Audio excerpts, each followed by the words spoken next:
দেশের ভিতরে ৯৯% বেশি মুসলমান বসবাস করে, যে দেশের ভিতরে টেকনাফ থেকে তেতুলিয়া, রূপসা থেকে পাথুরিয়া, পূর্ব থেকে পশ্চিম পর্যন্ত ৯৯% বেশি মুসলমান, যে দেশের ভিতরে আল্লাহু আকবার ধ্বনিতে সূর্য ওঠে, আল্লাহু আকবার ধ্বনিতে সূর্য ডুবে, এই দেশের ভিতরে যে নাস্তিক, যে কুলাঙ্গার, যে আউল ফাউল বাউলে আল্লাহ এবং নবীকে নিয়ে কটূক্তি করবে, অবমাননা করবে, এই দেশের ৯৯% বেশি মুসলমান কোনদিন বসে থাকতে পারে না। চিল্লাবেন ঠিক কিনা? প্রয়োজন হলে ওদের বিরুদ্ধে যুদ্ধ করতে করতে শহীদ হয়ে যাব, তবে এই সমস্ত কুলাঙ্গারদেরকে বাংলার জমিনে ঠাঁই দেওয়া হবে না। চিল্লাবেন ঠিক কিনা? আজকে সমাজের ভিতরে আমরা মনে করি তসবিহ হাতে নিয়ে বসে থাকলে মুসলমান, ৫ ওয়াক্ত নামাজ পড়লে মুসলমান না।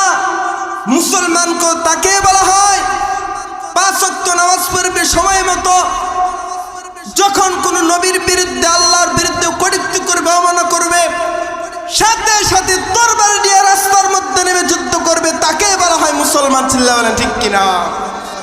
আজকে আমরা মনে করি নামাজ পড়লাম, তসবিহ আদায় করলাম, বিভিন্ন জায়গায় প্রান্তে প্রান্তে জামাত নিয়া, তবলিগ জামাত নিয়া দৌড়াদৌড়ি করলাম, আমাদেরকে মনে হয় তাহলে মুসলমান বলা হয় না। যেদিন আপনি নামাজ রোজা নিয়ে হাজির হয়ে যাবেন হাশরের ময়দানে, রব্বুল আলামিন আপনাকে বলবে, তুমি কি দেখো নাই তোমার সমাজের ভিতরে, গ্রামে, তোমার দেশের ভিতরে আমি রবকে নিয়ে অবমাননা করেছে, আমার নবীকে নিয়ে অবমাননা করেছে, মহাগ্রন্থ আল কোরআনুল কারীমকে নিয়ে অবমাননা করেছে, তুমি ঘরের মধ্যে বসে রয়েছিলে, যতই নেক আমল নিয়ে তুমি আমার কাছে হাজির হয়েছো, আজ তোমার এই নেক আমলের ন্যূনতম কোনো মূল্য নাই। চিল্লা বলেন ঠিক কিনা?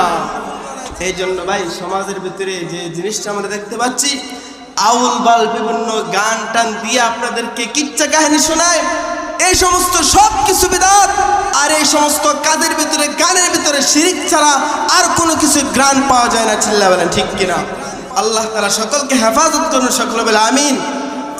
যাই হোক, আপনাদের ইমানকে তরুতাজা করার জন্যে, বয়ানের ভিতরে মনোযোগ আনার জন্য এই সমস্ত সময়ের প্রেক্ষাপট নিয়ে কিছু আলোচনা করলাম। আল্লাহ তাআলা আমাদেরকে সকলকে হেদায়েত দান করুন, সকলে বলে আমিন।